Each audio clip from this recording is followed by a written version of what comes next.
Hi, so today I'm going to be showing you how I transformed this velvet material and this lace trimmings into this gorgeous looking velvet fascinator. Okay, also remember I said you asked me to show you how I mold a fascinator mold that has a crown and a base sort of, so I'm going to be doing that also. And also I'm going to be showing you how I did these trimmings on the velvet fascinator. For those joining me for the first time, I'm Nkechi and this is the Vent Crafts, and I take pleasure in showing you unique, lovely fascinator designs, how to make and the designs as well. Okay, so if you're just joining me for the first time also, please do click the subscribe button and the bell for notification of my new videos. Okay, so let's jump into today's video. All protocols observed in molding a padded fascinator. You can check the link up to know the protocols you have to observe. Now, this is the difference between a smooth one, a fascinator mold that is smooth, and one that has like a crown and a base joined together. You first of all have to take like a bias, or you can make use of rope and put your thumbnail on it to press it down at that stage. So you smoothen it as you're pressing it down, and you add more. I've added more thumbnails.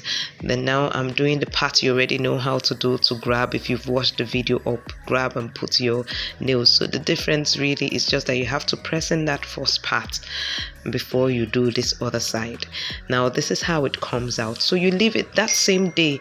You take off that part. You can see I'm taking it off. Is that same day I put it on the sun just for a while, then I took it off so that it doesn't get the holes there get bigger or rust. You can see it's even starting to rust. So the next stage now is to cover. I've left this after like 3 days or so. I have already covered inside with velvet. You already know how to do that with my previous video. You know how to put your your hat wire. So now it's to cover up with velvet. It's a velvet fascinator, as the name says. Okay, so that's what I'm going to do. I'll take my uhu gum and put it all around the rim and just sparingly on top. Now when you do that, you would wait a bit. Don't put your cloth immediately, especially if it's not a thick cloth, it would show. So you wait just a bit for it to dry up a bit, not completely. And after you've waited a bit, then you take your material and you place on top. So I used my hand to spread it a bit. You can make use of brush so that it doesn't like give markings on the cloth also. I'd advise you do that. Take a brush and just brush the gum around, so that it spreads very well. Okay, that's one additional thing I did. Okay, so while we wait, concerning our challenge for last week, no one has actually gotten the right answer, but 2 people have gotten close. I'm sure they know exactly what it is, but they wrote the wrong name. So I'm still waiting for that right answer.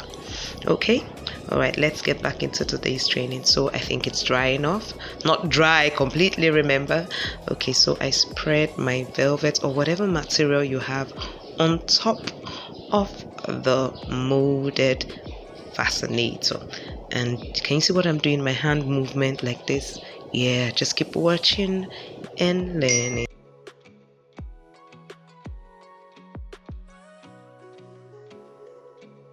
Please, if you have any question in the course of watching this, how to make this velvet fascinator, do write it in the comment section of this video, and I would attend to them as quick as possible.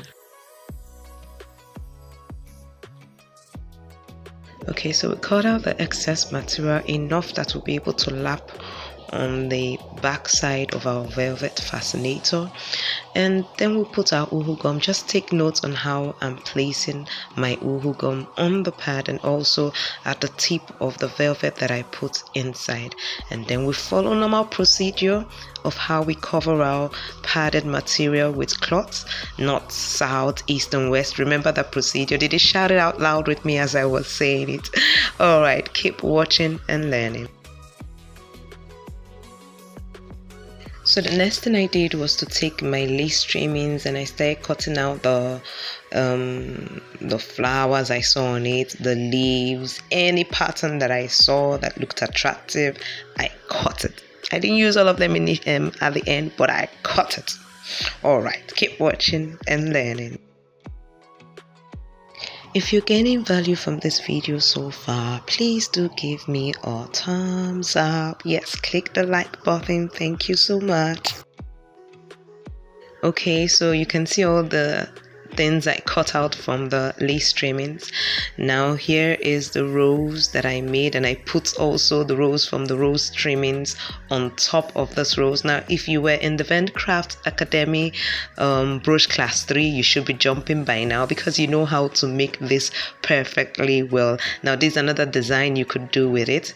Okay, so using it, I made different sizes of those brooches from the biggest going down to the smallest, and I'm placing them in order of their sizes on the velvet fascinator. Doesn't it? It's just coming out. In fact, as I was doing it, I was jumping. The client is going to be jumping because this client actually gave me a blank check and said I should just do whatever I can with her material, and I was so glad that I was able to get this design from her material.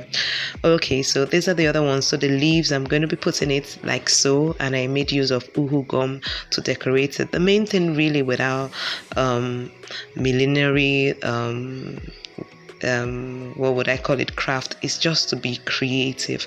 Think out of the box. Just be creative. Once you're creative, you're gonna make it and go far.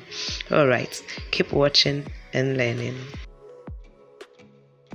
Okay, so we have to do a repeat of our challenge for last week because we have not yet gotten a winner.